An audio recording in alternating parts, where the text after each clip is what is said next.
Well, this is First on WTOC Plus. A group of students at the Savannah Arts Academy are diving headfirst into the chaos and comedy of William Shakespeare's Twelfth Night. This afternoon, we're getting an exclusive look at the show ahead of this weekend's performances. Go ahead and take a look. Approach, Sir Andrew! To be up after midnight and to go to bed is to be up betimes. Drinculo segure, dost thou know? Nay, by my troth, I know not, but I know to be up late is to be up late. A false conclusion. I hate it as an unfilled cup. To be up after midnight and to go to bed, then is to go to bed early. Dost not our lives consist of the four elements? Faith, so they say, but I think it rather consists of eating and drinking. Thou art a scholar. Therefore, let us eat and drink. Maria, a soup of wine, I say. Here comes the fool, I say. Welcome, Anne. Now let's have a catch. By my troth, the fool has an excellent breast. I had, rather than 40 shillings, I had such a leg. And so sweet a breath to sing. When thou last night spoke of Pigromitis and the Vapians, passing the equinoctial of Quebus, oh! It was very good, I faith. I sent thee sixpence for the lineman, hadn't I? I did in petico thy gratility, for Malvolio's nose is no whipstock. My lady has a white hand, and the myrmidons are no bottle ale houses. Excellent! Why, this is the best fooling when all is done. Now a song. Ooh, now, you sixpence now. Let's have a song. There's a tessel of me too, with one night giver. Would you have a song of love or a song of good life? A love song. I care not for good life.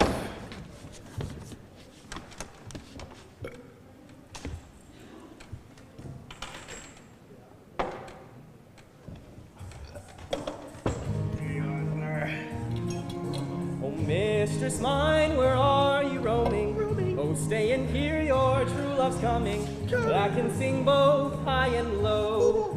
For further pretty sweeting, journeys end in lovers meeting. Every wise man's son doth know. Excellent. What is love Good. to love hereafter? Present mirth hath present laughter. Beautiful. What's to come is still unsure. In delay there lies no plenty. Then come kiss me, sweet and 20. Youth's stuff will not endure. Thou fluest voices, I am true knight. A contagious breath. Very sweet and contagious, I faith. To hear by the nose is a dulcet of contignation. We must wake the welkin and make the night owl dance in a ruse that will draw 3 souls out of 1 weaver. Shall we do that? Let's do it. I'm a dog at a catch. By your lady, sir, and some dogs will catch well. Let our catch be thou knave. Hold thy peace, thou knave, knight. I shall be constrained in it to call thee knave, knight. Oh, 'tis not the first time I've constrained myself to call me thou knave. Begin, fool, begins. Hold thy peace. Well, I shall never begin if I hold my peace. Good, I faith. Come begin. Three merry men weaving, 3 merry men weaving, 3 merry men weaving, 3 merry men weaving, 3 merry men weaving, 3 merry men. If my lady hath not called up her steward Malvolio and bid him to turn you out of the doors, never trust me. My lady's Acacian. We are politicians. Malvolio's he's a Pegaramsey and 3 merry men we be, 3 merry men we be, 3 merry men we be. Am I not consignacious? Am I not of her blood? There dwelt a man in Babylon. There dwelt a man in Babylon. Lady, lady. Beshrew me, the knight's an admirable fooling. He does well if he did for souls, He does it with better grace, but I do it more natural. Oh, the 12th For day the of love of December, God. the 12th day of December. December is a month in the year. It's the 12th day of December. The 12th day of December. 12 days in December. My master. Are you mad? Or what are you? Have you no wit, manner, nor honesty, but together like tinkers at this time of night. Do ye make an alehouse out of my lady's house, that ye speak at the coinage catches without any mitigation or remorse of voice? Is there no matter of place, persons, not time within you? We did keep our time, sir, in our catches. Now, snack up. Sir Toby.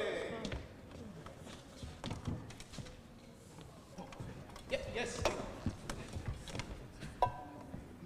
Sir Toby, I must be around with you. My lady bade me tell you that though she harbors you as her kinsman, she is nothing allied to your disorders. If you can separate yourself and drunk misdemeanors, you are welcome to the house. If not, and it would please you to take leave of her, she is more than willing to bid you farewell. Farewell, my heart, since I must needs be gone.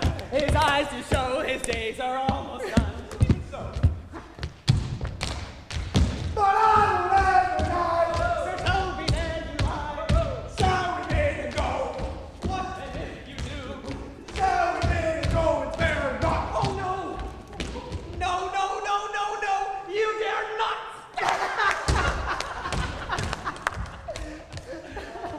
Out of time, sir. Ye lie. Art thou any more than a scholar? Just because thou art virtuous, you think there'll be no more cakes and ale? Yes, and by Saint Anne and ginger shall be hot in the mouth too. Thou'rt is right.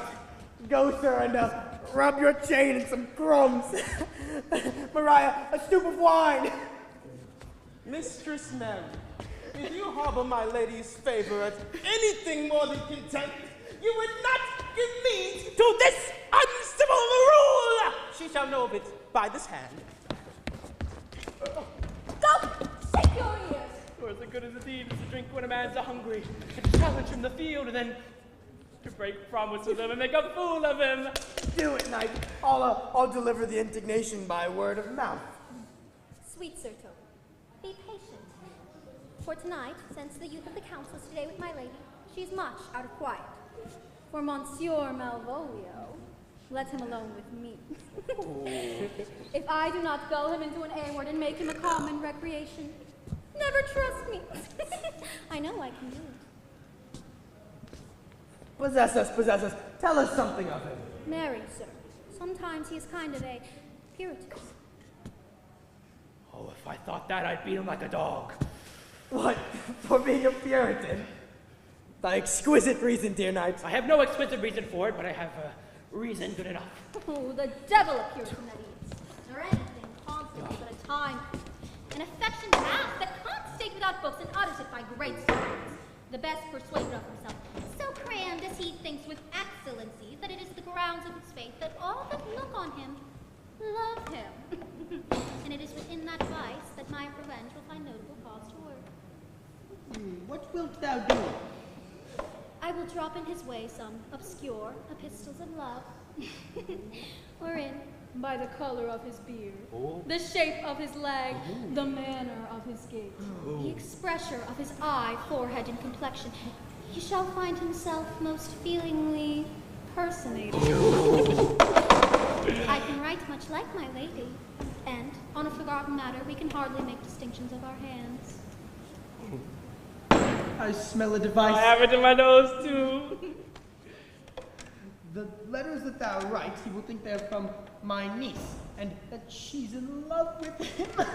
My purpose is indeed a horse of that color. And a horse now would make him an ass. An ass I doubt not. Oh, true will be honorable. Lord Royal, I warned you. I know my physique will work with him. I will plant you two, and let the fool make a third, where he shall find the letter, observe his construction of it. For tonight, farewell, and dream on the end. Good night, Penthesilea. All before me. She's a good wench. She's a beagle, true bred, and one that adores me. I was adored once too. To bed, knight. Did thou send for more money? If I cannot recover your niece, I am a foul way out. Send for the money, knight. If you do not have her in the end, call me Cut. If I do not, never trust me. Take it how you will. Come, knight, I'll go burn some sack. It's too late to go to bed now. Come, knife, come.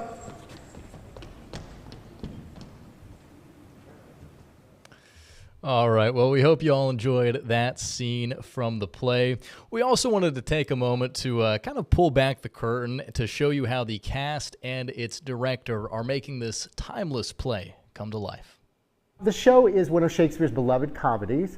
It deals with twins that are separated by a shipwreck, and they end up on this lovely island of Illyria, land of Illyria.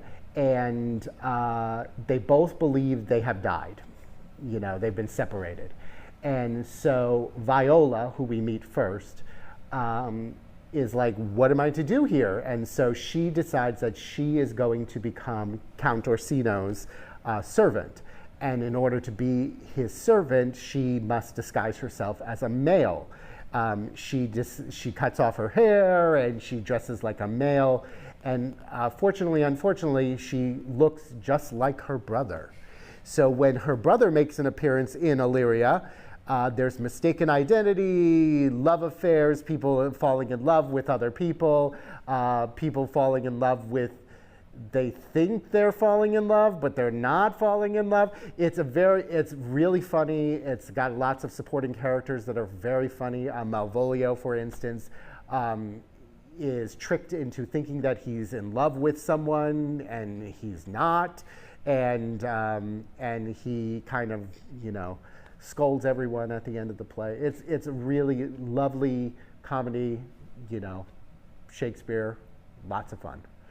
I had taken over the program this past year, and Savannah, at the Arts Academy, one of the classes we offer is the repertory theater class. And the model that I looked at the repertory theater class as was a conservatory type program.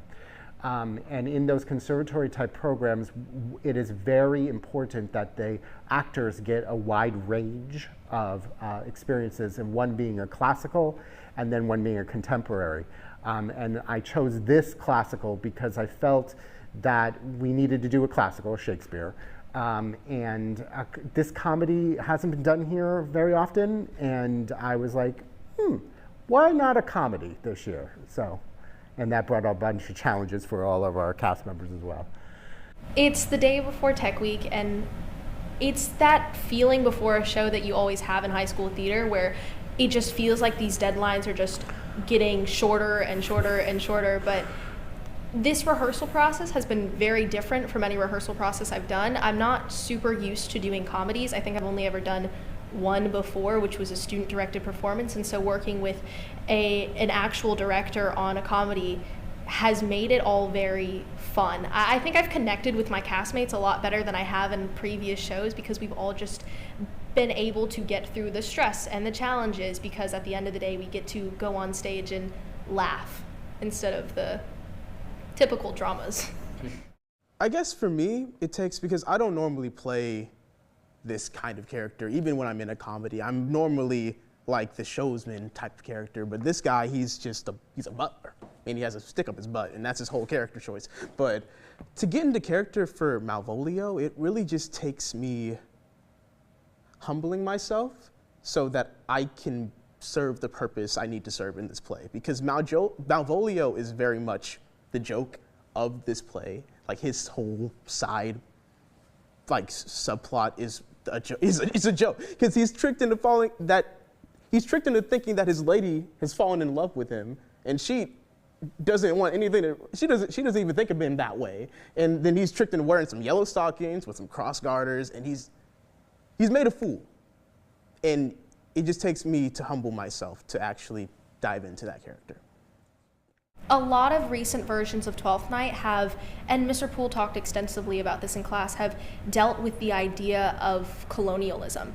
And a lot of depictions of Viola and Sebastian have been immigrants going into a new land. And my mom is an immigrant from the Philippines. She immigrated in 2005. And so it's been nice to find the serious underbelly of this show exploring what it is like to be in a new place and to be in a new world, and I'm on the other side of it, of somebody who has been here. And so it's strange to see the other side of things, but also to see my family and my family's struggles and journey in the story itself. Right. You know, Shakespeare is, as they say, you know, why we keep doing Shakespeare, and we've done it for hundreds of years now, is that his stories are so relatable. And one thing that I would want anybody who was thinking about coming to see the show is you will relate to this story somehow. And Twelfth Night is running for 4 shows at the Savannah Arts Academy, January 9th and 10th at 7 p.m., and January 10th and 11th at 2:30 p.m. Tickets are $15 for general admission and $12 for students, seniors, and military. You can pick them up at that website on your screen, saa.booktix.com.